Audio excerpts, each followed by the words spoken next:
তিন গোলরক্ষক মিতুল মার্মা, শ্রাবণ এবং সুজন হোসাইন অনুশীলন করছে মাঠের ঠিক এক পাশের, এবং মাঠের অপর পাশে যদি আমরা আপনাদেরকে দেখাই, সেখানে দলের বাকি যারা ফুটবলার রয়েছে, জামাল ভুঁইয়া থেকে শুরু করে ফাহামিদুল, হামজা চৌধুরী সবাই রয়েছেন। এবং শুধু এখন অপেক্ষা সমিত সোমের, যিনি বুধবার সকালে ঢাকায় আসবেন।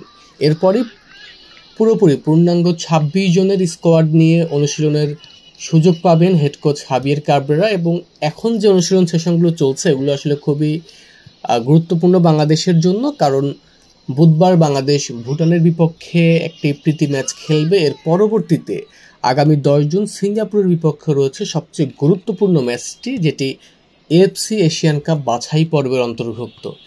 এবং সেই ম্যাচ ঘিরে বাংলাদেশ দল নিবিড় অনুশীলন করছে। গত ৪ দিন ধরে বাংলাদেশ অনুশীলন করছে এবং আজকে তৃতীয় দিনের মতো জাতীয় স্টেডিয়ামে বাংলাদেশের অনুশীলন পর্ব চলছে।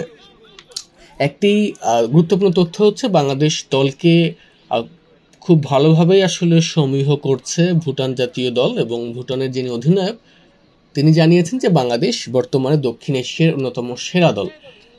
এমন আসলে প্রশংসা পাওয়ার পর বাংলাদেশ ভুটান এবং সিঙ্গাপুরের বিপক্ষে কেমন করে, সেদিকে আসলে চোখ থাকবে ভক্ত সমর্থক থেকে শুরু করে সবার।